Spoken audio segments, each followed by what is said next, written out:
Paper में से कभी कभार क्वेश्चन आ जाते हैं, नॉर्मली एक ही क्वेश्चन आता है, वो मैं आपको बताऊंगा, बस एक ही क्वेश्चन आएगा, ठीक है। चलिए ध्यान से समझेंगे, बहुत ही आसान है। होता क्या है रोम्बस? रोम्बस मतलब समचतुर्भुज। आपने पैरेललोग्राम पढ़ा होगा, मैंने पढ़ा है। पैरेललोग्राम में क्या होता है कि आमने सामने की साइड्स पैरेलल होती हैं और आमने सामने की साइड लेंथ में इक्वल होती है, केवल आमने सामने की अपोजिट साइड।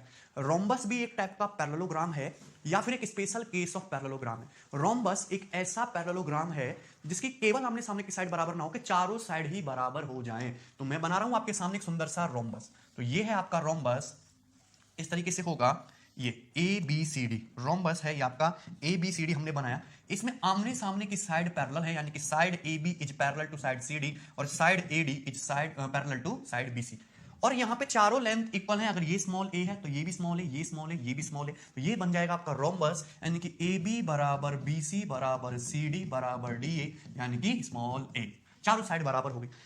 अगर ये तुम्हारा रोम्बस है, ये पैरेललोग्राम तो ही, तो आमने सामने के एंगल जाहिर सी बात है इक्वल होंगे। अगर ये एंगल थीटा है तो ये एंगल भी आपका थीटा होगा। अगर ये एंगल थीटा है तो जाहिर सी बात है ये एंगल 180 माइनस थीटा होगा। 180 माइनस थीटा है तो ये एंगल आपका 180 माइनस थीटा डिग्री का होगा। यानी कि इसमें आमने सामने के एंगल बराबर होते हैं। एंगल ए जो है एंगल सी के बराबर है और एंगल बी जो है वो आपका एंगल डी के बराबर है। एंगल ए एंगल सी के बराबर है, एंगल बी आपका एंगल डी के बराबर है। और रोम्बस के किन्हीं भी दो कॉन्सेक्यूटिव कोणों का योगफल 180 डिग्री है। कॉन्सेक्यूटिव एंगल्स इक्वल होते हैं। क्लियर है? कोई समस्या इसमें किसी को? यहां तक तो सारी बात समझ में आ रही है।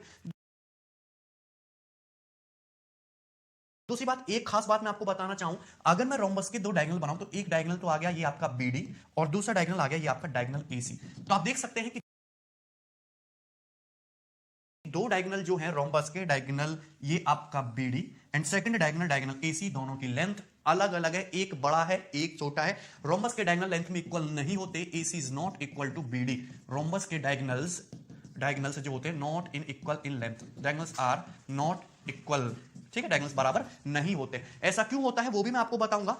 अगर आप ट्रायंगल एबीडी, त्रिभुज एबीडी को देखो, त्रिभुज एबीडी ये साइड स्मॉल है, ये साइड स्मॉल है, बीच का एंगल थीटा, कोसाइन रूल लगाओगे डायगोनल बीडी निकल के आएगा। ट्रायंगल एबीसी को ध्यान से देखो, त्रिभुज एबीसी को, ये साइड स्मॉल है, ये साइड स्मॉल है, ये तो बात ठीक है, लेकिन बीच का एंगल कितना है? 180 minus theta degree.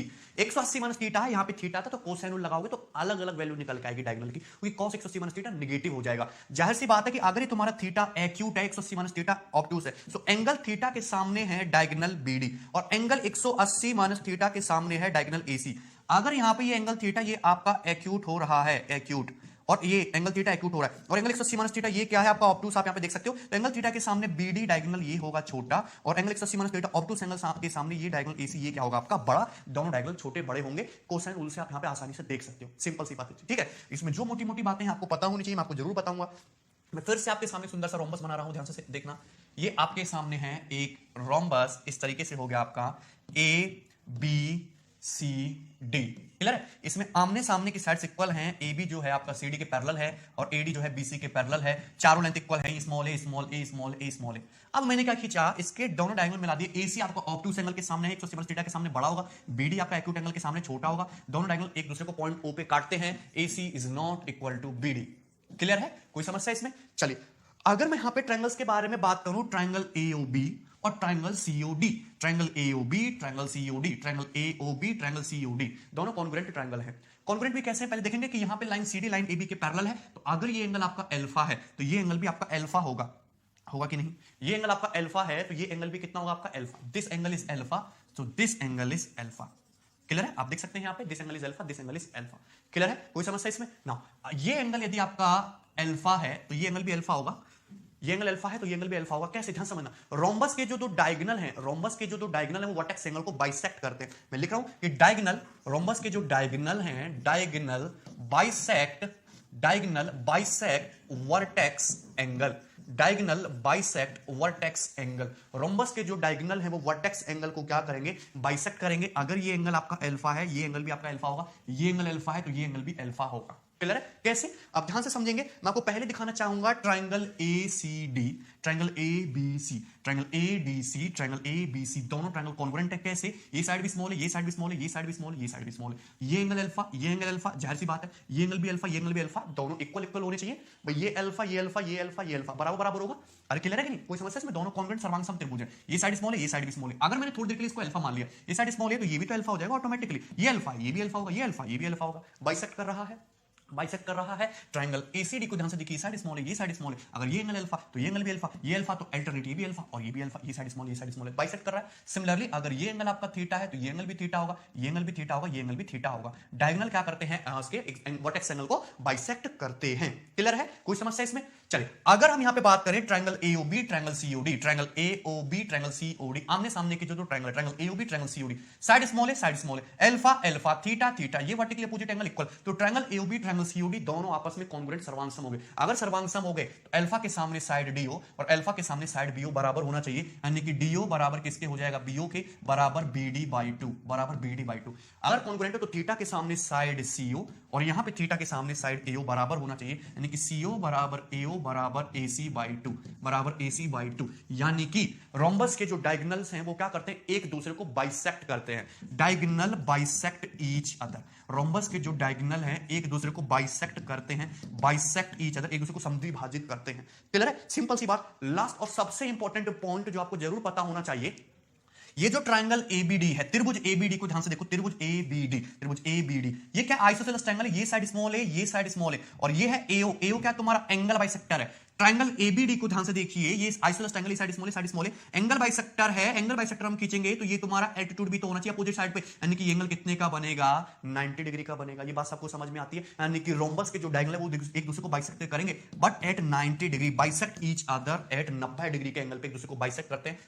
This angle is 90 degree. Clear है, इस बात को मैं और भी तरीके से कह सकता हूं, ट्रायंगल एबीडी को देखेंगे, ये 2 अल्फा, ये थीटा, ये थीटा, तो 2 अल्फा प्लस 2 थीटा बराबर कितना, 180।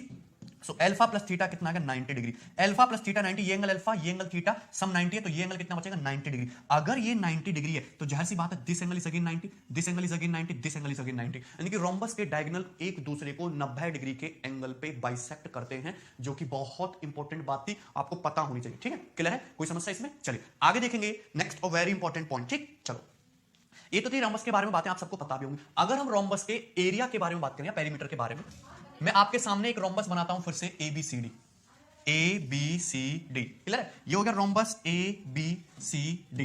इसमें आमने सामने की साइड पैरेलल है, चारों लेंथ इक्वल है, दिस इसके पैरेलल है और ये आपका इसके पैरेलल है। कोई समस्या इसमें? सिंपल सी बात, ये साइड आपकी स्मॉल ए है, ये साइड आपकी स्मॉल ए है, ये साइड भी स्मॉल ए है और ये साइड भी स्मॉल ए। तो अगर रोम्बस के पेरीमीटर की बात करें तो किसी भी क्वाड्रिलेटरल का पेरीमीटर क्या होता है, उसकी चारों भुजाओं का सम, यानी कि 4a 4a हो जाएगा perimeter, a plus a plus a plus a। Suppose ये एंगल आपका थीटा डिग्री का है, ये एंगल आपका थीटा डिग्री का, रोम्बस का एक एंगल आपको दे दे, चाहे कोई भी दे दे। अगर मैं बी से डी को मिला दूं, अगर मैं बी से डी को मिला दूं, दो ट्रायंगल दिखाई दे रहे हैं, triangle ABD, triangle DCB, triangle ABD, triangle DCB, दोनों कॉन्ग्रुएंट है, सर्वांगसम ट्रायंगल है। कैसे भाई, ये स्मॉल है, ये स्मॉल है, ये बीडी दोनों में कॉमन, ये स्मॉल है, स्मॉल है, बीडी दोनों में कॉमन, दोनों ट्रायंगल सर्वांगसम है। यदि मैं ट्रायंगल एबीडी का एरिया देखूं तो कितना होगा, 1/2 a इंटू ए और उनके बीच के एंगल का साइन। पूरे रोम्बस का एरिया देखो तो मल्टीप्लाई बाई 2, ये हो जाएगा आपका रोम्बस एबीसीडी एरिया, ये हो जाएगा आपके रोम्बस एबीसीडी का एरिया। क्लियर है भाई, देखिए 2 से 2 कट जाएगा, यानी कि कितना, ए स्क्वायर साइन थीटा, ए स्क्वायर साइन थीटा, ये हो जाएगा आपका रोम्बस एबीसीडी का क्षेत्रफल। क्लियर है भाई, बताइए इसमें किसी प्रकार की कोई समस्या किसी भाई को? क्लियर है, सिंपल सी बात है। ठीक है, चलिए आगे देखेंगे।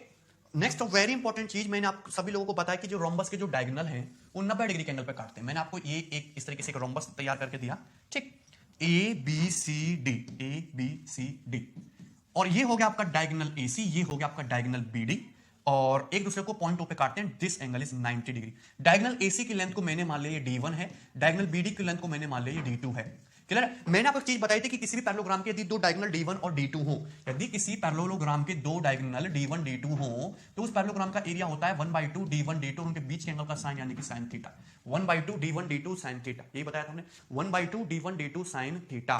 क्लियर है, कोई डाउट? ये किसी क्वाड्रेटिक के 2 है, पैरेललोग्राम का area 1/2 D1 D2 sin theta. यहां पे रोम्बस के दो डायगोनल है D1 और D2, जिसको 90 डिग्री के एंगल पे काट रहे हैं, तो रोम्बस का जो एरिया होगा फिर वो कितना होगा, रोम्बस का एरिया, रोम्बस का एरिया थीटा की जगह 90 डिग्री रख देंगे तो 1/2 D1 D2 sin 90, यानी कि sin 91 हो जाएगा, यानी कि 1/2 D1 D2, ये होगा आपका रोम्बस का एरिया, 1/2 डायगोनल्स का product, 1/2 D1 D2, 1/2 into product of diagonals. Clear, simple सी बात है। चलिए आगे बढ़ेंगे, नेक्स्ट सवाल, नेक्स्ट कंसेप्ट देखेंगे ध्यान से। अगर मैं आपके सामने एक रोम्बस इस तरीके से बनाता हूं, ए बी सी डी, ये हो गया आपका rhombus A B C D. ये रिजल्ट पेपर में भी पूछा जाता है और इसको आपको क्वेश्चंस में अप्लाई भी करना है जब आप क्वेश्चन सॉल्व करेंगे। इसके दो डायगोनल है AC BD, दूसरे को पॉइंट O पे काटते हैं। डायगोनल AC की वैल्यू D1 है, डायगोनल BD की वैल्यू D2 है। रोम्बस की ईच साइड स्मॉल a है, ये स्मॉल है, ये स्मॉल है, ये स्मॉल है, ये स्मॉल है, तो ये एंगल कितने का जाएगा भाई 90 डिग्री का। रोम्बस के डायगोनल क्या करते हैं, एक दूसरे को बाइसेक्ट करते हैं, तो AO की जो लेंथ है वो OC के बराबर होगी और DO की जो लेंथ है वो BO के बराबर होगी। तो यदि मैं आपसे OC की लेंथ की बात करूं तो AC का हाफ, डायगोनल AC का हाफ यानी कि D1/2। यदि मैं आपको OB की बात करूं तो आपके BD का हाफ यानी कि D2/2, ये होगा D2/2। अगर हम ट्रायंगल ओबीसी को देखें तो एक राइट एंगल ट्रायंगल है समकोण त्रिभुज, इसमें कांटा दूरी OC D1/2, कांटा दूरी BO D2/2, ये डिस्टेंस कितनी है D1/2, ये डिस्टेंस कितनी है D2/2। हमेशा इसी तरीके से कॉम्बिनेशन बनेगा, डायगोनल्स को हाफ कर देंगे, आपको राइट एंगल ट्रायंगल मिलेगा और आप उसमें पाइथागोरस थ्योरम लगाएंगे। राइट एंगल ट्रायंगल BOC में यदि आप पाइथागोरस लगाओगे तो D1/2 का स्क्वायर प्लस D2/2 का होल स्क्वायर बराबर किसके आएगा, आपका ए स्क्वायर के बराबर। किसके होगा, आपका ए स्क्वायर के। क्लियर है भाई? तो यहां से D1 square plus D2 square बराबर किसके होगा, 4A square, 4A square. D1 square plus D2 square किसके इक्वल होगा, 4A स्क्वायर। क्लियर? सिंपल सी बात, बहुत ही बढ़िया कंसेप्ट है, आपको पता होना चाहिए रोम्बस के बारे में। ये और ये हमेशा हाफ हाफ हो जाएंगे, डायगोनल BD का हाफ, डायगोनल AC का हाफ, उसमें पाइथागोरस लगेगी, तो D1 square plus D2 square बराबर किसका आएगा, 4A स्क्वायर के। क्लियर है भाई? चलिए आगे बढ़ेंगे और एक और इंपॉर्टेंट बात जानेंगे रोम्बस के बारे में कि रोम्बस की जो चारों साइड होती है वो लेंथ में इक्वल होती है। अगर हम रोम्बस की चारों साइड्स के मिड पॉइंट को मिलाएं तो क्या बनेगा, ठीक है। अच्छा, पहले मैं आपको जनरल बातों से बताता हूं कि कोई भी क्वाड्रिलेटरल लूं, अगर मैं कोई भी क्वाड्रिलेटरल लूं, अगर मैं कोई भी जनरल क्वाड्रिलेटरल लूं, ठीक है, कोई भी जनरल क्वाड्रिलेटरल, अगर मैं इस किसी भी क्वाड्रिलेटरल के मिड पॉइंट्स को मिला दूं, चाहे कैसा भी क्वाड्रिलेटरल हो, मैंने ये ले लिया, मैंने ये क्वाड्रिलेटरल ले लिया इस टाइप से, अगर मैं इसके मिड पॉइंट को मिलाऊंगा तो जाहिर सी बात है दूसरा क्वाड्रिलेटरल बन जाएगा उसके मध्य बिंदु को मिला के। तो क्वाड्रिलेटरल के हम मिला रहे हैं मिड पॉइंट्स को, मिड पॉइंट्स को हम मिला रहे हैं, तो किसी भी क्वाड्रिलेटरल के मिड पॉइंट्स को मिलाने से जो नया क्वाड्रिलेटरल बनेगा वो हमेशा पैरेललोग्राम होगा, पैरेललोग्राम होगा। ये बात सभी को पता है, ये बात सभी को पता है, वो हमेशा समांतर चतुर्भुज होगा। क्लियर है? दूसरी बात, आगे बढ़ते हैं। यदि हम देखें स्क्वायर, यदि हम किसी भी स्क्वायर के मिड पॉइंट्स मध्य बिंदु को मिलाएं तो हमको अगेन एक स्क्वायर वर्ग मिलेगा, ये बात भी सभी को पता है, और एरिया हाफ हो जाएगा उस स्क्वायर का। यदि हम इसके बाद देखें रेक्टेंगल, यदि हम किसी रेक्टेंगल के मिड पॉइंट्स को मिलाएं, रेक्टेंगल के मिड पॉइंट्स को मिलाएं तो आपको मिलेगा फिर रोम्बस। रेक्टेंगल के मिड पॉइंट को मिलेगा मिलाने से रोम्बस, और उसके बाद भी देखते हैं रोम्बस, रोम्बस के मिड पॉइंट को मिलाने से मिलेगा आपको रेक्टेंगल। ये बात बहुत इंपॉर्टेंट है, पेपर में पूछी जा सकती है। देखिए, रेक्टेंगल के मिड पॉइंट्स को मिलाने से तो मिलेगा रोम्बस, और रोम्बस के मिड पॉइंट्स को मिलाने से मिलेगा आपको रेक्टेंगल। अगर आप किसी पैरेललोग्राम के मिड पॉइंट्स को मिलाते हैं तो अगेन आपको एक मिल जाएगा पैरेललोग्राम।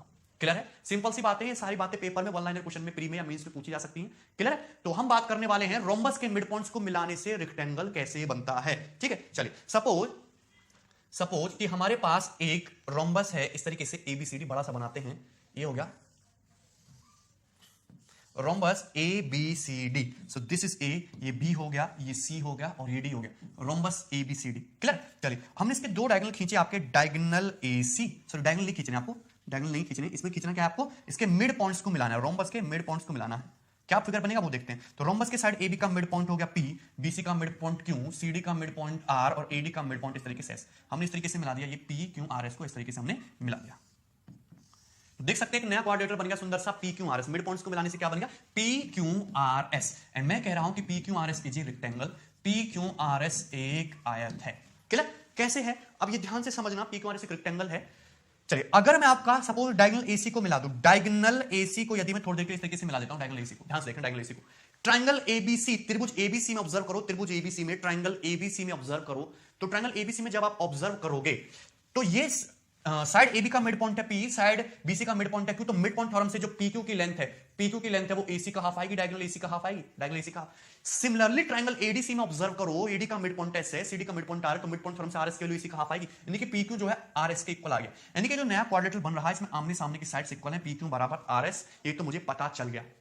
क्लियर है? सिंपल सी बात ना। अब ध्यान से सुनना, सपोज मैंने दूसरा डायगोनल मिलाया, इस रोम्बस का दूसरा डायगोनल BD को मिलाया, मिला सकते हैं। अगर हम यहां पे ऑब्जर्व करें ट्रायंगल CDB, त्रिभुज CDB, CD का मिड पॉइंट R और CB का मिड पॉइंट Q, तो मिड पॉइंट थ्योरम से जो RQ की लेंथ है वो डायगोनल BD का हाफ होगी, डायगोनल BD/2। क्लियर है? और ट्रायंगल ABD में ऑब्जर्व करो, ये इसका मिड पॉइंट है S, साइड AB का मिड पॉइंट है P, तो PS की वैल्यू भी BD का हाफ होगी, यानी कि इस क्वाड्रेटर PQRS में आमने सामने की साइड ये जो PS है ये इक्वल आएगी तुम्हारी QR के। तो आमने सामने की साइड इक्वल तो है, ये पैरेललोग्राम तो हो गया कंफर्म। क्लियर है? लेकिन ध्यान से देखो, क्या आपका AC तो BD के बराबर नहीं है? AC तो BD के बराबर नहीं होता रोम्बस का, रोम्बस का AC तो BD के बराबर नहीं होता, डायगोनल AC BD बराबर नहीं होता, यानी कि PQ और RS तो आपस में इक्वल हैं, पर RQ और PS आपस में इक्वल हैं, पर ये चारों लेंथ आपस में इक्वल नहीं। PQ जो है RS के बराबर है, RQ जो है PS के बराबर है, पर ये चारों लेंथ आपस में बराबर नहीं है, तो ना तो ये रोम्बस है ना ये स्क्वायर है। अब देखिए ध्यान से, सभी लोगों को पता है कि रोम्बस के जो डायगोनल दूसरे को 90 डिग्री के एंगल पे काटते, this angle will be 90 degree. ये एंगल कितने का होगा? 90 डिग्री का। अगर देखिए ये मिड पॉइंट थ्योरम से हमने क्या बनाया था, ये मिड पॉइंट थ्योरम से ये जो लाइन होगी आपकी इसके पैरेलल होगी, और ये लाइन इसके पैरेलल होगी, ये लाइन इसके पैरेलल होगी, ये लाइन इसके पैरेलल होगी, ठीक है ना? आप समझ रहे हैं ध्यान से यहाँ पे, ठीक। चलिए, और ये तीनों आपस में पैरेलल होंगी। आप सभी लोगों को एक बात पता है कि सपोज आपकी दो लाइन इस तरीके से हैं, इनके बीच में सपोज 90 डिग्री का एंगल बन रहा है, 90 डिग्री का एंगल बन रहा है। अगर मैं इसके पैरेलल यहाँ पे खींच दूं, इसके पैरेलल यहाँ पे खींच दूं, ये पैरेलल है, ये पैरेलल है, देख सकते हैं? तो ये जो एंगल है ये भी कितने का जाएगा? फिर 90 डिग्री का जाएगा, 90 डिग्री का जाएगा। ये देखिए डायगोनल बीडी पैरेलल आरक्यू, ये देखिए diagonal AC parallel PQ, angle 90 है तो this angle should be 90, this angle should be 90। बात आई ना समझ में सबको? अगर ये एंगल 90 है तो दिस एंगल शुड बी 90, ये एंगल भी 90 हो जाएगा, हर एंगल 90 का हो जाएगा, अब तो 90 क्लियर है कि नहीं? विदाउट, क्योंकि डायगोनल बीडी के पैरेलल है आरक्यू, एसी के पैरेलल है तुम्हारा पीक्यू, ये 90 तो ये 90। क्लियर है? कोई समस्या इसमें किसी को? सो बहुत आसान सी चीजें हैं, ये 90 हो गया। तो अगर चारों एंगल 90 के हैं, आमने सामने की साइड ही केवल बराबर है, तो पी क्यू आर एस क्या बनेगा? हमेशा एक रेक्टेंगल, हमेशा एक आयत बनेगा। क्लियर है? सिंपल सी बात है। बाकी सारी चीजों से जो कॉम्बिनेशन बनता है वो भी मैंने आपको सिखाया है। चलिए, एक चीज मैं आपको और बता देता हूं जिससे कि आपको याद रहेगा। सपोज आपके सामने एक रेक्टेंगल है, rectangle A B C D, एक आयत है। ए बी सी डी क्या है? एक रेक्टेंगल है, ए बी सी डी। आमने सामने की साइड इसमें बराबर है, ईच एंगल इज 90 90 90 90। क्लियर है? चलिए, अब ध्यान से समझना, ए बी का मिड पॉइंट है पी, बी सी का मिड पॉइंट है क्यू, सी डी का मिड पॉइंट है आर, ए डी का मिड पॉइंट एस। हमने इस तरीके से मिड पॉइंट्स को मिलाया है, तो मिड पॉइंट्स को मिलाने पे क्वाड्रिलेटरल बनेगा, रेक्टेंगल के मिड पॉइंट्स को मिलाने से क्वाड्रिलेटरल बनेगा। और मैं क्या कह रहा हूं कि जो क्वाड्रिलेटरल है पी क्यू आर एस एक रोम्बस है, is a rhombus. P Q R S एक रोम्बस है। क्लियर है? पी क्यू आर एस क्या है? आपका एक रोम्बस है। ठीक है, ध्यान से समझना कैसे रोम्बस कैसे है। अगर मैं, ये मिड पॉइंट है भाई, अगर तुम्हारा स्मॉल एल है, ये भी मैंने स्मॉल एल मान लिया, ये भी मैंने स्मॉल बी मान लिया, ये भी हमने स्मॉल बी मान लिया, सपोज ये भी स्मॉल बी हो गया, ये भी बी हो गया, ये एल हो गया, ये एल हो गया, तो राइट एंगल ट्रायंगल दिखाई दे रहे हैं कॉर्नर पे same to same congruent. Right angle triangle दिखाई दे रहे हैं कॉन्ग्रुएंट, ये सब चारों कॉन्ग्रुएंट है, तो इनके हाइपोटेन्यूज भी बराबर होंगे, यानी कि इस क्वाड्रिलेटरल की चारों साइड इक्वल आ गई, चारों साइड इक्वल आ गई। क्लियर है? चारों साइड इक्वल आ गई। अब हम बात करते हैं इस एंगल की, क्या ये एंगल 90 डिग्री का है? ये सब एंगल, ये सब एंगल, ठीक है। चलिए ना, अब ध्यान से देखना, अगर हम इसकी बात करें तो एल और बी, दिस एंगल ना तो ये एंगल 45 है ना एंगल 45 है, दोनों इक्वल इक्वल है। ये अल्फा, ये अल्फा, ये अल्फा, ये अल्फा, तो बीच वाला एंगल 180 - 2 अल्फा जाएगा। भाई यहाँ पे ये triangle D S R R C Q दोनों कॉन्ग्रुएंट, ये वाले ये एंगल भी अल्फा, ये एंगल भी अल्फा, इधर ये एंगल भी अल्फा, उधर ये एंगल भी अल्फा, बट कोई भी इनमें से 45 डिग्री नहीं है, क्योंकि अगर 45 हो जाएगा तो एल को बी के बराबर होना पड़ेगा, एल को बी के बराबर होना पड़ेगा, जो कि है नहीं, लंबाई चौड़ाई अलग है ना, ये 45 है ना ये 45 है, तो इनका सम कभी भी 90 नहीं आएगा, यानी कि 180 - 2 अल्फा कभी भी 90 डिग्री नहीं है। अगर 90 डिग्री नहीं है ना, ये 90 है तो ना फिर ये 90 होगा, ना ये 90 होगा, ना फिर ये 90 होगा। दैट मींस ये क्या बनेगा? हमेशा एक रोम्बस बनेगा, क्योंकि चारों साइड तो बराबर है, पर कोई भी एंगल 90 डिग्री का इसमें नहीं है। क्लियर है? कोई समस्या? तो ये सारी चीजें हैं, आपको पता होनी चाहिए। ठीक, आपको मैंने एक बात और बताई थी कि याद रखना है कि पैरेललोग्राम के यदि हम एंगल बाइसेक्टर खींचे समांतर चतुर्भुज के, तो क्या बनेगा? एक रेक्टेंगल बनेगा। अगर हम रोम्बस के एंगल बाइसेक्टर खींचे तो क्या बनेगा? ये आप सोचना। ठीक है, चलिए अब हम करेंगे रोम्बस पे रिलेटेड क्वेश्चंस। ओके, अब हम करेंगे रोम्बस पे questions. If P Q R S is a rhombus and angle S P Q 50 degree, तब एंगल आर एस क्यू की वैल्यू कितनी होगी? तो पहले हम बनाते हैं एक रोम्बस, इस तरीके से आपका एक रोम्बस होगा, इसमें एंगल एस पी क्यू 50, तो पहले मैं इस तरीके से बना लेता हूं, S P Q R S, ये बन गया आपका रोम्बस ना। तो ये एंगल एस पी क्यू है, ये एंगल आपको 50 डिग्री का गिवन है, दिस इज 50 डिग्री, ठीक है ना, एक्यूट एंगल होगा। आपसे पूछा एंगल आर एस क्यू, मतलब एस से क्यू को इस तरीके से मिलाना पड़ेगा, और ये एंगल आपसे पूछा angle R S Q, angle कितने डिग्री का होगा? देखते ही आंसर बता देख सकता हूं, 65 डिग्री 65 डिग्री। आपको पता होना चाहिए रोम्बस की चारों साइड्स बराबर होती हैं, और रोम्बस के जो डायगोनल होते हैं वो वर्टेक्स एंगल को बाइसेक्ट करते हैं, समद्विभाजित। अगर एंगल 50 डिग्री का है तो पहली बात तो ये भी पता होनी चाहिए थी कि एंगल 50 डिग्री का होगा, ये दोनों साइड इक्वल है, तो दोनों एंगल 65 65 के हो गए, तो ये एंगल आपका कितने का आ गया? 65 डिग्री का। या फिर अगर ये एंगल 50 डिग्री का है तो कंप्लीट ये एंगल कितने का हो जाएगा? 130 डिग्री का, क्योंकि ये पैरेलल लाइन है, दोनों पैरेलल है, 50 तो 130, ये एंगल बाइसेक्टर है तो हाफ हाफ, ये एंगल कितने का बचा? 65। कुछ करने की जरूरत ही नहीं, आसान सवाल था। सवाल नंबर 40, ये इंपॉर्टेंट क्वेश्चन है और ये बढ़िया सवाल है, लॉजिकल, ध्यान से समझना। The locus of a point in rhombus ABCD which is equidistant from A and C. आप इस क्वेश्चन को करने से पहले बात ध्यान से समझो कि सपोज आपके पास एक लाइन है इस तरीके से AC, आपके पास एक लाइन है इस तरीके से AC, मैंने इस लाइन AC का परपेंडिकुलर बाइसेक्टर खींचा इस तरीके से, ये परपेंडिकुलर बाइसेक्टर हो गया, मतलब ये इसको बाइसेक्ट भी कर रहा है, ये ABC है, मतलब ये बाइसेक्ट भी कर रहा है लाइन AC को, AB बराबर BC, और परपेंडिकुलर है। तो अगर मैं इस परपेंडिकुलर बाइसेक्टर पे कहीं भी कोई पॉइंट P ले लूं, उस पॉइंट P से मैं A और C को मिला दूं, लाइन के एंड पॉइंट्स को मिलाऊं, तो दो ट्रायंगल दिखाई देंगे, triangle PBA, triangle PBC। A B की वैल्यू बीसी के बराबर, पी बी दोनों में कॉमन, दोनों ही 90 डिग्री के, तो दोनों ट्रायंगल कॉन्ग्रुएंट सर्वांगसम बनेंगे हमेशा, यानी कि पीए की वैल्यू हमेशा पीसी के बराबर होगी, पीए की वैल्यू हमेशा पीसी के बराबर होगी। यानी कि किसी भी लाइन पे यदि मैं इस तरीके से परपेंडिकुलर बाइसेक्टर खींचूं और उस लाइन पे कहीं भी कोई पॉइंट पी ले लूं, उस पॉइंट पी की दोनों लाइन के एंड पॉइंट से जो दूरियां होती है वो क्या होती है? हमेशा इक्वल होती है, बराबर होती है। तो यही लॉजिक यहां पे लगना है कि आपका इस तरीके से है एक रोम्बस, ये हो गया रोम्बस आपका ABCD. So this is your rhombus A B C D, ठीक है भाई, ये हो गया आपका rhombus A B C D. ये बात सभी को समझ में आती है, ठीक है। अब इसमें ये हो गया आपका डायगोनल एसी। क्वेश्चन पूछा उस पॉइंट का लोकस बताओ जो diagonal which is equidistant from A and C, point A और पॉइंट सी से इक्वल डिस्टेंस पर हो, पॉइंट ए और पॉइंट सी से इक्वल डिस्टेंस पर। तो पॉइंट ए और पॉइंट सी से इक्वल डिस्टेंस पर जो पॉइंट होगा, जाहिर सी बात है वो तुम्हारा एसी का मिड पॉइंट होगा ओ। सभी को पता है कि तुम्हारा डायगोनल बीडी जो है वो इसी पॉइंट ओ से पास होकर जाएगा। ये एंगल कितने का जाएगा तुम्हारा 90 डिग्री का। क्लियर है। अब हमारी बात ध्यान से सुना, आपको उस पॉइंट का लोकस बताना है जो ए और सी से इक्वल दूरी पर हो। तो ये जो ओ है ये इक्वल दूरी पर है, लेकिन अगर बात करो तो तुम्हारा एओ की वैल्यू ओसी के बराबर है। तो ये जो लाइन है तुम्हारी डीओ चाहे ओबी, ये जो डीबी है लाइन, ये जो लाइन डीबी है तुम्हारी एसी की परपेंडिकुलर बाइसेक्टर है। आप देख सकते हैं एसी की लाइन है, डीबी की परपेंडिकुलर बाइसेक्टर 90 डिग्री के एंगल पे तो है और बाइसेक्ट भी कर रही है। तो इस लाइन बीडी पे, डायगोनल बीडी पे मैं कहीं भी कोई पॉइंट पी ले लूं, उसकी हमेशा ए और सी से दूरियां क्या रहनी है, बराबर रहनी है। आप देख सकते हैं दूरियां हमेशा बराबर रहनी है, यानी कि उस पॉइंट पी का जो लोकस होगा वो क्या होगा, डायगोनल बीडी होगा। डायगोनल बीडी पे कहीं भी चले जाओ आप, उसकी पॉइंट ए और पॉइंट सी से दूरी हमेशा बराबर होंगी। क्लियर। कोई समस्या इसमें? बहुत आसान और लॉजिकल सवाल था। आगे बढ़ेंगे।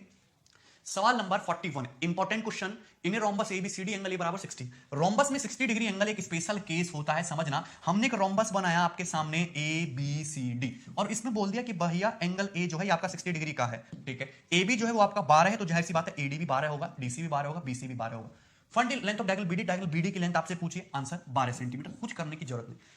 अगर ये तुम्हारा 12 है, ये तुम्हारा 12 है, 60 डिग्री का एंगल है, तो ये दोनों इक्वल है, तो ये भी 60 डिग्री का एंगल जाएगा हमेशा, 60 का 60 ट्रायंगल एबीटी तो इक्विलेटरल बन गया। ये साइड 12, ये साइड 12, तो बीडी भी 12, खत्म सवाल। अगर आपसे पूछा होता इसमें रोम्बस का एरिया बताओ, तो ट्रायंगल एबीडी इक्विलेटरल है, इक्विलेटरल ट्रायंगल का एरिया √3/4 a स्क्वायर। देखो मुझे पता है साइड 2 तो एरिया √3, साइड 12 तो एरिया 36 √3। सिंपल सा। ट्रायंगल एबीडी का एरिया पता है, रोम्बस का एरिया निकालने के लिए इसका डबल कर देंगे, आंसर आ जाता 72 √3, 72 √3, ये आ जाता। और रोम्बस का एरिया पूछा था। अगर आपसे पूछा जाता कि बताओ डायगोनल एसी की लंबाई क्या है, तो ऑब्वियस सी बात, अगर ये 60 है तो ये एंगल कंप्लीट कितना हो जाता, 120। ये 12, ये 12, 120 के सामने डायगोनल एसी कितना होता, 12 √3। आंसर क्या होता, 12 √3। क्लियर है। तीनों चीज पूछी जा सकती थी, मैंने आपको तीनों चीज निकालना सिखाया। नेक्स्ट सवाल नंबर 42, सेम वही सवाल है, कोई नई चीज नहीं है, बहुत ही आसान क्वेश्चन इस पे बनते हैं। एबीसीडी जो रोम्बस हुड साइड एबी बराबर 4 सेंटीमीटर। तो आपके सामने है एक रोम्बस एबीसीडी, एंगल एबीसी 120, तो 120 60, ये 120 डिग्री है, ये 60 डिग्री होगा, साइड ए बी 4 है। पूछा है length of diagonal BD, BD की लंबाई कितनी होगी, ये भी 4 होगा, ये 60 है, ये तुम्हारा 60 का होगा, एंगल बाइसेक्टर होगा ना, 60 ये 60, ठीक है, दोनों इक्विलेटर बनेंगे, 4 डायगोनल बीडी भी तुम्हारा कितना जाएगा, 4 सेंटीमीटर। D option. नेक्स्ट सवाल, इफ एबीसीडी इज रोम्बस तब इनमें से क्या ट्रू है, तो ये थ्योरम है, रोम्बस के डायगोनल के स्क्वायर का सम जो होता है, रोम्बस के डायगोनल के जो स्क्वायर का जो सम होता है वो रोम्बस की साइड के स्क्वायर का 4 गुना होता है। ए ऑप्शन करेक्ट आंसर है, देखते ही पता लग रहा है। मैं आपको बता देता हूं आया कहां से है। सपोज आपके पास है एक rhombus A B C D समचतुर्भुज। क्लियर है। चलिए अगर मैं इसके दोनों डायगोनल मिलाऊं, ये डायगोनल बीडी, ये डायगोनल एसी, एक दूसरे को पॉइंट ओ पे काटेंगे, 90 डिग्री का होगा। ओसी डायगोनल एसी का हाफ होगा, AC by 2, OB diagonal BD का हाफ होगा, बीडी बाई 2। क्लियर है। चलिए यहां पे पाइथागोरस थ्योरम लगाएंगे, तो AC स्क्वायर बटे 4 प्लस BD स्क्वायर बटे 4 बराबर किसके आ जाएगा, आपका BC स्क्वायर के बराबर किसके आ जाएगा, BC स्क्वायर। BC की वजह क्या दे रखा है आपको, AB दे रखा है, वैसे भी साइड BC और AB बराबर ही है, AB स्क्वायर। तो देख सकते हैं यहां से AC square plus BD square किसके बराबर आ गया, 4 times of AB square. Simple. चलिए नेक्स्ट सवाल नंबर 44, यही सवाल है जो बार बार आपके एसएससी के पेपर में आता है। Diagonal of rhombus are 30 and 16, find the perimeter, perimeter हो गया 68। कुछ करने की जरूरत नहीं, देखते ही सवाल खत्म। आपके पास है ए बी सी डी एक रोम्बस, इसके डायगोनल है 30 और 16, ये डायगोनल हो गया 30, ये डायगोनल हो गया 16, ओ पे काट रहे हैं, तो ओसी जो हो जाएगा आपका 30 का हाफ 15 होगा, ओबी जो होगा 16 का हाफ 8 सेंटीमीटर होगा, डायगोनल बाइसेक्ट करेंगे, ये एंगल 90 डिग्री का होगा, तो ये 15 8 17 होगा, ट्रिपलेट 15 8 17 याद होना चाहिए, ट्रिपलेट 90 के सामने साइड 15 8 तो कितना होगा 17 17 17 17 17, कितना का पेरीमीटर 68। क्लियर। चलिए नेक्स्ट सवाल number 45, find the diagonal of the rhombus if the perimeter of rhombus is 52 metre while its longer diagonal is 24। तो आंसर आ गया इसका 10। देखते हैं, सपोज आपके पास है एक रोम्बस इस तरीके से ए बी सी डी। अब इसका rhombus A B C D है, इसका पेरीमीटर 52 है, तो प्रत्येक साइड 13 की होगी, साइड 13, ये साइड 13, डायगोनल मिलाया हमने, एक को ओ पे काट रहे हैं, लॉन्गर डायगोनल 24 है, तो ओ से सी तक की दूरी कितनी होगी 12, ये 90 डिग्री का एंगल। अगर ये 13 है, ये 12 है, ये 90 है, तो 90 के सामने 13 12, तो ओबी कितना जाएगा 5, ओबी कितना जाएगा 5, ओबी 5 है तो ओडी भी 5 है होगा, तो डायगोनल बीडी कंप्लीट कितना आ गया 5 + 5 यानी कि 10। ठीक, ओके। सवाल नंबर 46 क्वेश्चन आपको खुद से ट्राई करना है, देखो वर्बली हो जाते हैं। डायगोनल दिए 4.8 1.4, what is the perimeter, perimeter हो गया 10, खत्म सवाल। भाई अगर डायगोनल 4.8 1.4 है, हाफ हाफ करो, हाफ हाफ करो, कितना आएगा 2.4 और ये 0.7, डायगोनल का हाफ हाफ आ गया। 90 डिग्री के एंगल पे काटेंगे तो 24 और 7 का ट्रिपलेट 2.5 जाएगी रोम्बस की साइड, और उसका 4 गुना होगा पेरीमीटर, यानी कि पेरीमीटर कितना जाएगा तुम्हारा 10। क्लियर है, कोई समस्या इसमें? आगे बढ़ेंगे सवाल नंबर 47। ओके, एबीसीडी जे रोम्बस, देखिए बहुत अच्छा सवाल है। एबीसीडी जे rhombus, side AB is produce to F and side BA is produce to E in such a manner that BF बराबर AB बराबर AE, which of the following statement is true. ध्यान से समझना। सबसे पहले मैं बनाता हूं कि आपके सामने एक रोम्बस है इस तरीके से, ABCD, ये ABCD रोम्बस हो गया। Side AB is produce to F, side AB को आगे बढ़ा रहे हैं कि A से B को बढ़ाया हमने इस तरह के पॉइंट F, BA को बढ़ा गया E तक, तो BA को हमने इस तरीके से यहां तक आगे बढ़ाया ये E तक, इस तरीके से कि जो BF की लेंथ है वही आपकी AB की लेंथ है, वही आपकी AE की लेंथ है, तीनों लेंथ आपस में इक्वल है। निम्न में से कौन सा ऑप्शन ट्रू है? ED is greater than CF, मैंने E से D को मिलाया है, मैंने C से F को मिलाया है, E से D को मिलाया, मैंने C से F को मिलाया, इस तरीके से ED और CF हो गया। क्लियर है? तो कुछ बच्चों को लग रहा होगा कि हाँ ED CF के बराबर है, क्योंकि रोम्बस की साइड जो है वो चारों साइड ये तो इक्वल ही होंगी। सभी को पता है कि अगर ये एंगल सपोज आपका थीटा बन रहा है तो 180 माइनस थीटा होगा, ठीक है ना। अच्छा, तो ED जो है आपका यहाँ पे CF से बड़ा लग रहा है, पर यदि मैं रोम्बस को थोड़ा टिल्ट करके इस साइड बना दूं, इस साइड को, तो उस केस में ED क्या हो जाएगा आपका CF से छोटा हो जाएगा। तो हम शॉर्टी के साथ नहीं कह सकते कि ED जो है CF से बड़ा है। भाई यहाँ पे ये साइड भी स्मॉल है, ये साइड भी स्मॉल है, बीच में ऑब्ट्यूस एंगल है इसलिए ED बड़ा है। ये साइड भी रोम्बस की साइड है, ये साइड भी रोम्बस की साइड है, बीच में एक्यूट एंगल है इसलिए CF छोटा है। लेकिन रोम्बस को ऐसे टिल्ट कर दो, इसको एक्यूट कर दो, इसको ऑब्ट्यूस कर दो, तब तो बात नहीं रह जाएगी। दूसरा ऑप्शन देखते हैं, ED is perpendicular to CF। अच्छा, तीसरा ऑप्शन भी देखते खत्म हो गया। ED CF के पैरेलल तो बिल्कुल नहीं होने वाला, ED CF के पैरेलल तो बिल्कुल नहीं, तीसरा ऑप्शन खत्म हो गया। ED is perpendicular to CF, perpendicular कैसे होगा कि इसको जरा यहां पे इस तरीके से आगे बढ़ाया जाए और CF को इस तरीके से आगे बढ़ाया जाए, सपोज जाके G पॉइंट पे मिलते हैं, तो क्या ये एंगल कितने डिग्री का है, ये आपको देखना है कि ये एंगल आपका कितने डिग्री का है। ठीक है, चलिए देखते हैं। अगर ये एंगल सपोज आपका अल्फा है तो ये एंगल भी अल्फा होगा, क्योंकि ये रोम्बस की साइड है, ये भी रोम्बस की साइड है। ये एंगल थीटा है तो ये एंगल भी थीटा होगा, ये भी रोम्बस की साइड है, ये BF और ये BC बराबर है। अल्फा अल्फा ये एक्सटीरियर एंगल कितना हो जाएगा 2 अल्फा, थीटा थीटा ये एक्सटीरियर एंगल कितना हो जाएगा 2 थीटा हो जाएगा। अब ABCD क्या रोम्बस, ये 2 अल्फा 2 थीटा क्या है कॉन्जिक्यूटिव एंगल, इनका सम कितना होना चाहिए 180। सो 2 अल्फा प्लस 2 थीटा बराबर 180, यानी कि अल्फा प्लस थीटा की वैल्यू कितनी जाएगी 90 degree. Alpha plus theta 90 degree जाएगा। ट्रायंगल EGF, त्रिभुज EGF को ध्यान से देखिए, ये अल्फा ये थीटा, इनका सम 90 डिग्री, तो इस ट्रायंगल का थर्ड एंगल कितना होना चाहिए 90 डिग्री होना चाहिए, यानी कि ED और CF एक दूसरे पे परपेंडिकुलर है। ये आंसर आपका ट्रू हो गया। ये बहुत अच्छा सवाल है, पेपर में पूछा जा सकता है। रोम्बस पे ED क्या होगा आपका परपेंडिकुलर होगा, CF हमेशा 90 डिग्री का एंगल बनेगा। थर्ड ऑप्शन फिर आपका ये डी ऑप्शन ट्रू हो ही नहीं सकता। ठीक, चलिए आगे सवाल number 48, important question. Perimeter of a rhombus is 2p। तो पहले हम बनाते हैं इस तरीके से एक सुंदर सा पेरीमीटर ABCD रोम्बस, इसका पेरीमीटर 2p है, तो प्रत्येक साइड p2p का बाई 4 करेंगे, p/2 p/2 p/2 p/2 होगी प्रत्येक साइड। पेरीमीटर टोटल कितना हो गया 2p। ठीक है, sum of length of diagonal is m। इसके रोम्बस के दो डायगोनल हैं D1 और D2, इनका सम कितना है वो है आपका स्मॉल m।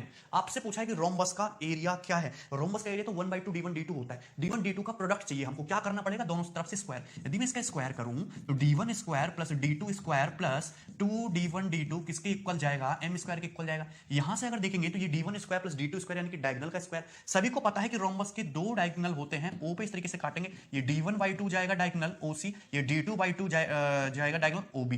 तो दोनों डायगोनल के स्क्वायर का सम यानी कि D1 square plus D2 square बराबर इनके स्क्वायर का सम बटे 4 बराबर किसके हो जाएगा P स्क्वायर बटे 4 के। ये बात समझ में आई आपको। वही दोनों डायगोनल दूसरे को 90 डिग्री के एंगल पे काटेंगे। राइट एंगल ट्रायंगल COP दिख रहा है, डायगोनल D1/2 ये D2/2 और ये तुम्हारी रोम्बस की साइड है P/2। तो D1 स्क्वायर बटे 4 D2 स्क्वायर बटे 4 बराबर किसके हो जाएगा P स्क्वायर बटे 4 के। तो मैं यहां से कह सकता हूं कि D1 square plus D2 square 4 4 हटा दो, किसके बराबर है P स्क्वायर के। किसके बराबर है P स्क्वायर, तो P square plus 2D1 D2 बराबर m स्क्वायर। सिंपल सी बात। P स्क्वायर को हम यहां पे ले आते हैं तो निगेटिव हो जाएगा। डायगोनल का प्रोडक्ट का ट्वाइस आ गया हमारे पास। रोम्बस का एरिया क्या होता है 1/2 D1 D2, तो दोनों तरफ क्या करना पड़ेगा आपको 4 से डिवाइड करना पड़ेगा। सो 1/2 D1 D2 किसके बराबर आ गया 1/4 m square minus P square, जो कि रोम्बस का एरिया है 1/2 D1 D2 बराबर 1/4 m square minus P square. Clear है, सिंपल सी बात। ये आपको पता होना चाहिए कि रोम्बस का डायगोनल 90 पे काटेंगे, बहुत सारे सवाल आपके इसी बात से खत्म होते हैं। ठीक, चलिए सवाल नंबर 49, बहुत easy question. Perimeter of a rhombus is 100, one of the diagonal is 14, find its area. खत्म सवाल, कुछ नहीं है। ये है आपका क्या है, ये एक रोम्बस है, इसका पेरीमीटर 100 है, ABCD मान लेते हैं, तो प्रत्येक साइड कितनी होगी इसकी 25। एक डायगोनल इसका 14, मैंने B से D को मिलाया और A से C को O पे काट रहे हैं, तो डायगोनल BD छोटा है, मैंने इसको 14 मान लिया, तो OB कितना होगा 7 होगा। 7 होगा, डायगोनल BD को 14 मान लिया। ये 90 डिग्री का एंगल है 90 का, 90 के सामने 25 साइड 7, तो OC कितना हो जाएगा तुम्हारा 24 24 7 25 ट्रिपलेट होता है। ये 24 है, तो पूरा कंप्लीट डायगोनल AC ये भी 24 24 48 हो जाएगा। अगर आपसे रोम्बस का एरिया पूछा है तो एरिया क्या होता है 1/2 product of diagonals. Diagonal AC 24 plus 24 48 है, डायगोनल BD 14 है, 2 से 7 14 बार, क्या आंसर 336, यानी कि सी ऑप्शन आपका करेक्ट आंसर है। बहुत आसान सवाल है सारे। Next question number 50, question number 50 very easy. Perimeter of rhombus is 48 and one of the obtuse angle is twice its acute angle, find its area. हम करा चुके हैं सवाल को। अगर आपके पास इस तरीके से एक रोम्बस दिखाई दे ए बी सी डी और ये बोला जाए कि एक ऑब्टूस एंगल इसके एक्यूट एंगल का डबल है, कहने का मतलब है कि ये एंगल थीटा, ये एंगल 2 थीटा, ऑब्टूस एंगल जो है एक्यूट एंगल का डबल है ना, तो यानी कि इन दोनों का सम तो फिर 180 होना चाहिए। कॉन्जिक्यूटिव एंगल है, सम तो 180 होगा, और थीटा बराबर फिर कितना आएगा 60 डिग्री, यानी कि तुम्हारा 60 डिग्री, ये कितना आएगा आपका 120 डिग्री। 60 120 बहुत स्पेशल बात होती है। रोम्बस का पेरीमीटर 48 है, तो रोम्बस की प्रत्येक साइड 12 12 12 12 होगी। अगर मैं डायगोनल बीडी को मिला दूं थोड़ी देर के लिए, तो एंगल 60 डिग्री का, ये 60 है, ये भी 60 होगा, ये भी 60 होगा। तो रोम्बस का एरिया निकालना है आपको, तो इस ट्रायंगल एबीडी का एरिया, इक्विलेटरल ट्रायंगल है, एरिया क्या होगा, देखो साइड 12 है, तो एरिया ट्रायंगल एबीडी का 36√3, रोम्बस का एरिया उसका डबल 72√3। ठीक है, फॉर्मूला लगाना ही नहीं है, सिंपल सी बात। ठीक, चलिए सवाल नंबर 51, अच्छा क्वेश्चन है, ध्यान से समझना। ठीक है, अब जितने क्वेश्चन है अच्छे हैं। Find the area of rhombus which 3 vertices lie on the circumference of a circle and 4th vertex is on the centre of circle. Circle की रेडियस दी है 14 सेंटीमीटर। तो आपके पास एक सर्कल, इस तरीके से एक सर्कल है, ठीक है, बोला क्या गया है, उस रोम्बस का एरिया बताओ जिसकी 3 वर्टिसेस एक सर्कल की सर्कमफेरेंस पे हो, तो ये, और चौथी वर्टेक्स क्या हो, सर्कल का सेंटर हो, तो रोम्बस बनेगा कैसे, सर्कल का सेंटर ओ, ये रोम्बस एक वर्टेक्स भी है, तो रोम्बस आपका कुछ इस तरीके से बनेगा, इस तरीके से ये बना आपका रोम्बस। ठीक से बना नहीं पाए हम, मैं बढ़िया से बनाऊंगा।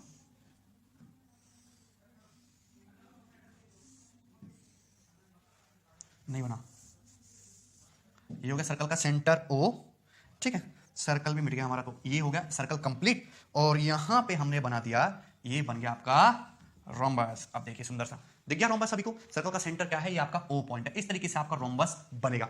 मुझे बताइए इसके अलावा कोई पॉसिबिलिटी है क्या रोम्बस बनने की, क्योंकि चारों साइड इक्वल भी तो करनी है, और आपको यदि सेंटर बोला तो एक साइड तो आपको रेडियस के बराबर लेनी पड़ेगी, तो ये भी रेडियस लिया, ये भी रेडियस लिया, ये भी रेडियस, ये भी रेडियस, कैसे ध्यान से समझेंगे। अगर रोम्बस की ये साइड तुम्हारी रेडियस है यानी कि 14 है, तो ये भी तो 14 होगा, ये भी तो 14 होगा, यहां से यहां तक को मिलाएंगे तो ये भी तो 14 जाएगा, ये भी तो रेडियस 14 जाएगी, ये भी तो रेडियस 14 जाएगी।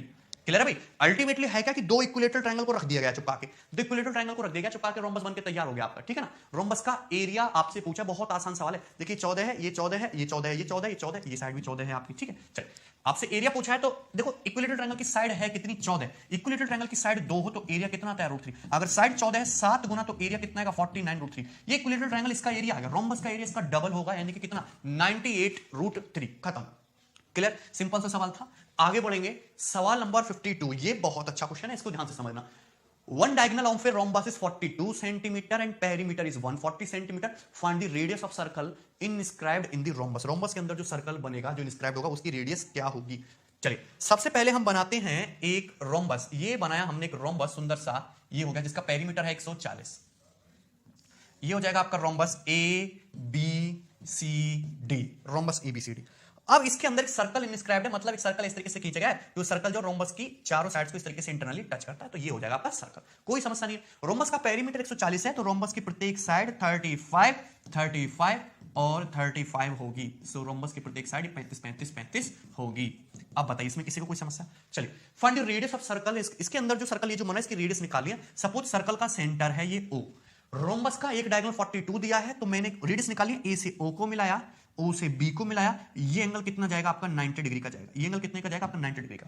कैसे भाई, तुम्हारा डायगोनल एसी तो है, इसको तुम आगे बढ़ाओगे तो इस तरीके से डायगोनल एसी, ये बीओ डायगोनल बीडी तो है, इसको आगे बढ़ाओगे डायगोनल बीडी। दोनों डायगोनल किसी को 90 डिग्री के एंगल पे काटते हैं, तो 90 डिग्री के एंगल पे काट रहे हैं, यही तुम्हारे सर्कल का सेंटर ओ है। ऑब्टूस एंगल के सामने का डायगोनल बड़ा होता है, एसी 42 सेंटीमीटर दिया है, चलो ये मैंने 42 मान लिया, ए से ओ तक, फिर एसी 42 मान लिया, तो ए से ओ तक कितना होगा तुम्हारा 21। कितना होगा ये 21, कितना होगा आपका 21। क्लियर है। अगर ये 21 है, ये 35 है, 90 डिग्री, 7 पंजे 35, 7 31, तो 7 चौका 28। ये मैटर नहीं करता, कहीं भी लिख लो, ये 21 है, 28 है, 35 है। वैसे 28 आपका ये वाला होगा और 21 आपका ये वाला होगा, ऐसे लिख देते हैं। 28 है और ये आपका 21 है। कोई समस्या इसमें किसी को। अगर ये 90 है, ऑब्टूस एंगल के सामने ये डायगोनल जो तुम्हारा 28 हो गया, ये हाफ, और ये कितना है आपका 21। क्लियर है भाई, कोई समस्या इसमें। 7 31, 7 चौका 28, 7 पंजे 35 ट्रिपलेट होता है। बट आपको तो रेडियस निकालनी है, यही यहाँ पे खतरनाक है। रेडियस कैसे आएगी, ये एंगल 90 डिग्री का। ये सर्कल है, सर्कल रोम्बस के अंदर इंस्क्राइब्ड है, टचिंग पॉइंट है सेंटर से। यदि मैं इसको मिलाऊं टेंजेंशियल पॉइंट को, तो ये एंगल कितने डिग्री का जाएगा 90 डिग्री का। और मैंने आपको एक चीज बता रखी है कि यदि किसी भी राइट एंगल ट्रायंगल में हाइपोटेन्यूज पे परपेंडिकुलर डालोगे, तो उस परपेंडिकुलर की जो लेंथ है, यानी कि सर्कल की जो रेडियस है, वो कैसे कैलकुलेट करोगे, लेग्स का प्रोडक्ट, यानी कि 21 × 28 और बटे हाइपोटेन्यूज, यानी कि 35। 7 या 21, 7 पंजे 35, आर बराबर 84/5, यानी कि 16.8 सेंटीमीटर। ये आ जाएगी आपकी सर्कल की रेडियस 16.8। क्लियर है। किसी को कोई समस्या बहुत आसान सवाल है 35 या 28 है, 21 है, तो रोम्बस पे ये जो तुम्हारा ये होगा ना साइड पे ये परपेंडिकुलर बनेगा 90 डिग्री के एंगल, राइट एंगल ट्रायंगल है, तो रेडियस की जो वैल्यू होगी 21 गुना 28/35 कितना आएगा 16.8 सेंटीमीटर। सिंपल। आगे बढ़ेंगे। सवाल नंबर 53 इंपॉर्टेंट क्वेश्चन है, कई बार आया है। If a square and a rhombus stand on the same base and between two parallel lines then the ratio of their areas of square and rhombus is. आपके पास है एक स्क्वायर एक रोम्बस जो सेम बेस पे है। अब square की भी चारों साइड बराबर होती है, जैसे मैंने स्क्वायर बनाया ए बी सी डी, अगर स्क्वायर है तो इसकी चारों साइड बराबर होंगी, A B B C C D D सब ये बराबर होगा। अगर मैं इसी बेस पे बेस ए बी पे ही रोम्बस बनाने की कोशिश करूंगा तो उस रोम्बस की साइड भी ए बी के बराबर ही होंगी। हमको रोम्बस थोड़ा सा टिल्ट होता है, रोम्बस की अदर साइड भी ए बी के बराबर रखनी, तो रोम्बस ऐसे बनेगा। ये रोम्बस जो बनेगा ना ये आपका ऐसे बनेगा भाई, ये बनेगा आपका रोम्बस। क्योंकि अगर मैं रोम्बस को दिखाऊं कि ये ए बी पी क्यू आपका रोम्बस है, A B P Q rhombus है, तो रोम्बस की साइड भी एबी के बराबर ही रखनी थी, तो इसलिए मुझे इसे टिल्ट करना पड़ा। क्योंकि अगर मैं इसको पूरा यहां तक ले जाऊंगा तो ये राइट एंगल ट्रायंगल बन जाएगा, हाइपोटेन्यूज थोड़ा बड़ा हो जाएगा। अगर मैं रोम्बस को यहां पे इस तरीके से ये बनाता तो ये क्या ऑब्वियसली बड़ा हो जाता, साइड आपकी एबी से बड़ी हो जाती। मुझे छोटा करना था इसलिए मैंने इसको थोड़ा सा टिल्ट किया और डीसी से नीचे रखा है रोम्बस को। अगर स्क्वायर के एरिया की बात करूं तो स्क्वायर का एरिया क्या होगा, साइड इंटू साइड। अगर ये एबी आपका 1 है तो इसकी साइड भी ये भी कितनी हो जाएगी, हाइट भी 1, स्क्वायर का एरिया तो 1 × 1। अगर रोम्बस के एरिया की बात करूं तो रोम्बस का एरिया क्या होता है, बेस इंटू हाइट। तो यहां पे मैं रोम्बस की हाइट की बात करूं तो रोम्बस की हाइट क्या है तुम्हारी, लेस देन 1 हो गई। रोम्बस की जो हाइट है वो लेस देन 1 होगी, दोनों पैरेलल लाइन के बीच की दूरी लेस देन 1 हो गई। तो स्क्वायर है रोम्बस है, दोनों का बेस तो बराबर है 1 1। अब स्क्वायर का एरिया भी बेस इंटू हाइट, रोम्बस का एरिया भी बेस इंटू हाइट। अगर इस रोम्बस की हाइट क्या होगी, स्क्वायर की हाइट से कम हो गई, क्योंकि रोम्बस का एरिया भी स्क्वायर के एरिया से कम हो जाएगा, यानी कि आंसर क्या आएगा आपका, स्क्वायर का एरिया बड़ा है रोम्बस के एरिया से। क्लियर, सिंपल सी बात है, बहुत आसान सवाल था। आगे बढ़ेंगे। सवाल number 54। A kite in the shape of a rhombus has one diagonal 20 meter and one side 5√13 meter. How much will it cost to paint both the sides of kite at 20 पैसा per meter square? आपके सामने है एक इस तरीके से, ये rhombus बना लेते हैं, इस तरीके से हमने रोम्बस ही बना लिया जो काइट की शेप में है, तो ये बन गया। चलो सपोज आपका ये रोम्बस, ये काइट है आपकी, ठीक है, ए बी सी डी। चलिए पतंग है, ओके। उसके बाद क्या बोला है कि इसमें एक डायगोनल 20 मीटर दिया है, तो ये डायगोनल जो है हमने सपोज ये मान लिया कि ए सी आपका ये 20 है, तो ये O है, तो O से C तक फिर कितना जाएगा आपका 20 हो जाएगा। कितना हो जाएगा आपका 20 हो जाएगा। और इसकी एक साइड 5√13 है, तो ये साइड कितनी हो जाएगी 5√13। अच्छा डायगोनल AC 20 दिया तो ये तो हाफ होगा ना, OC कितना जाएगा आपका 10। कितना हो जाएगा आपका 10 हो जाएगा। क्लियर है भाई, कितना हो जाएगा आपका 10। कोई समस्या इसमें किसी को, AO भी 10 और OC भी 10, AC 20 हो गया। ओके क्या बोला इसमें, how much will it cost to paint both the sides of kite at 20 paisa पर मीटर स्क्वायर। देखो डायगोनल है, 90 डिग्री के एंगल पे तो काटेंगे, ये 90 है। अच्छा ये 5√13 है, 10 को मैं ऐसे नहीं लिख सकता, 5 दूनी 10, 5 यहां भी है 5 यहां पे भी है, तो इस साइड में भी 5 आएगा। ये √13 है, ये 2 है, तो ये साइड कितनी होनी चाहिए फिर तुम्हारी, 3 होनी चाहिए। 3 होनी चाहिए। दो देखो 5 5 5 आएगा ही आएगा, 2 का स्क्वायर 4, 3 का स्क्वायर 9, 4 + 9, तो अभी तो √13 आएगा। सीधा करो, कैलकुलेशन नहीं करनी है। 5 5 5 √13 है, 2 है, तो कितना आएगा तुम्हारा 3। क्लियर, 90 डिग्री का एंगल है। अगर मैं इस रोम्बस के या इस काइट के एरिया की बात करूं तो काइट का एरिया होगा 1/2 प्रोडक्ट ऑफ डायगोनल। ये डायगोनल AC आपका 20 है, ये डायगोनल BD आपका 15 + 15 यानी कि 30 है। ठीक है, ये ठीक है। लेकिन आपसे क्वेश्चन में पूछा क्या, क्वेश्चन में ये पूछा है काइट को दोनों साइड से पेंट करने में 20 पैसा पर मीटर स्क्वायर के हिसाब से कितना पैसा लगेगा। अभी जैसे आपकी काइट है, ये आपकी काइट है, इसका ये एरिया जो है कितना निकाला मैंने, ये इतना एरिया है। अब इस साइड से भी पेंट करना है, इस साइड से भी पेंट करना है, तो दोनों साइड पेंट करना है, यानी कि डबल एरिया पेंट करना है, तो मल्टीप्लाई बाय कितना करना पड़ेगा 2। अब पेंट करने पे खर्चा कितना रहा है, 20 पैसा पर मीटर स्क्वायर। 1 मीटर स्क्वायर में 20 पैसा, तो इतने मीटर स्क्वायर में कितने लगेंगे, 0.2 से मल्टीप्लाई करेंगे तो डायरेक्ट इसमें आ जाएगा रुपीज में। ठीक है भाई, ये 2 से आपका 2 कट गया, और ये तुम्हारा 600 × 1.2 120, तो 120 रुपए आएगा आपका खर्चा, डी ऑप्शन। क्लियर है, सिंपल सी बात है। आगे बढ़ेंगे। 55 the length of a diagonal of rhombus is 4:5 of the length of other diagonal. So आपके पास है एक रोम्बस, उसके 2 डायगोनल हैं A B C D, और उनकी लेंथ का जो रेशियो वो 4:5 है। डायगोनल AC बड़ा है, डायगोनल BD छोटा है, O पे काट रहे हैं। द लेंथ का अनुपात 4:5 है, तो उनकी हाफ लेंथ जो है लेंथ अनुपात 4:5 है। What the ratio of area of rhombus to square of its larger diagonal. तो इसमें इतना कुछ करने की जरूरत ही नहीं, ये तुम्हारा अगर ये तुम्हारा 4 यूनिट है तो ये तुम्हारा 5 है, 4:5 के अनुपात में दोनों लेंथ। ठीक है, रोम्बस के एरिया और जो लार्जर डायगोनल है उसके स्क्वायर के में क्या रेशियो है। तो यदि मैं ये मान लूं कि जो रोम्बस के डायगोनल है वो 4 और 5 है, D1 4 है, D2 5 है, इसको भूल जाइए, इसको भूल जाइए, डजंट मैटर। ठीक है, चलो अगर रोम्बस के एरिया की बात करूं तो रोम्बस का एरिया 1/2 4 × 5। अगर लार्जर डायगोनल की बात करूं तो लार्जर डायगोनल 5 यानी कि 5 का स्क्वायर, तो 2 दूनी 4, 5 से 5 कट गया, क्या आंसर 0.4:1, ये आंसर हो गया। सिंपल सा सवाल था, ठीक है, पूछा हुआ प्रीवियस ईयर क्वेश्चन है। Next 56 question. 56 क्वेश्चन अच्छा है, ध्यान से समझना।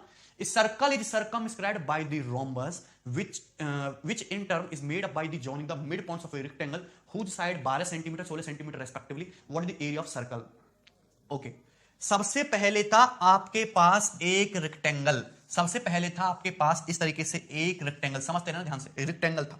अब रेक्टेंगल की जो लंबाई चौड़ाई दे रखी थी वो दे रखी थी, लंबाई है आपके रेक्टेंगल की ये 16 है, ठीक है भाई, और चौड़ाई है आपकी ये रेक्टेंगल की 12। रेक्टेंगल के मिड पॉइंट को मिला के बनाया गया रोम्बस, तो ये हो गए मिड पॉइंट्स। तो मिड पॉइंट्स को इस तरीके से मिलाया है यहां पे, ये मिल गए, और यहां पे रोम्बस के अंदर डाला गया है एक सर्कल। सर्कल जो रोम्बस है, सर्कल को सर्कमस्क्राइब कर रहा है, तो ये हो जाएगा आपका सर्कल, ये हो जाएगा आपका सर्कल। सुंदर सा डायग्राम बनाया है मैंने, ठीक है, देख सकते हैं। क्लियर है, कोई समस्या इसमें? What the area of circle, इस सर्कल का एरिया क्या है, ये आपसे पूछा है। बहुत आसान सवाल है, मैं आपको इसकी रेडियस भी निकालना सिखाऊंगा। अच्छा, रोम्बस है, यहां से ऐसे मिलाइए तो ये रोम्बस का डायगोनल जाएगा, यहां से ऐसे मिलाएंगे तो ये भी रोम्बस का डायगोनल जाएगा। रोम्बस का डायगोनल एक दूसरे को 90 डिग्री के एंगल पे बाइसेक्ट करेंगे। कोई समस्या इसमें? ये मिड पॉइंट है, मैं नाम दे देता हूं P Q R S, mid point है, और ये है तुम्हारा rectangle A B C D. अगर मिड पॉइंट है तो ये लेंथ तुम्हारी अगर पूरी 16 है तो ये कितनी जाएगी 8, अगर मिड ये 12 है तो ये कितना हो जाएगा, सी क्यू तुम्हारा 6 हो जाएगा, तो पी क्यू कितना जाएगा तुम्हारा 10। तो रोम्बस की साइड तो निकाल ली मैंने 10, रोम्बस की साइड निकाल ली मैंने 10। यहां से यहां तक ये डिस्टेंस भी 6 होगी, यहां से यहां तक ये डिस्टेंस भी 8 होगी। आपको राइट एंगल ट्रायंगल दिख रहा है, आपको चाहिए सर्कल की रेडियस, कैसे निकालोगे?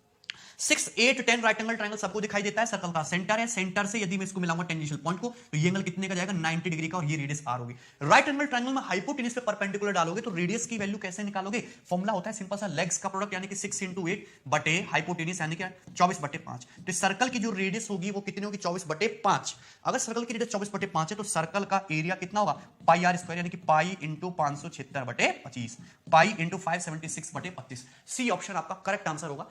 इस तरीके से आप इस क्वेश्चन को इजीली अप्रोच कर सकते हैं। बहुत ही आसान सवाल है, कुछ नहीं है सवालों में, रोम्बस में टफ सवाल बनते ही नहीं है। यह सवाल नंबर 57 और लास्ट सवाल है, और इस क्वेश्चन को आपको खुद से ट्राई करना है, ठीक है। चलिए, एक सवाल मैं आपके लिए छोड़ देता हूं, और इसी के साथ हमारी ज्योमेट्री ओवर हो चुकी है, और अब हम शुरू करेंगे मेंसुरेशन।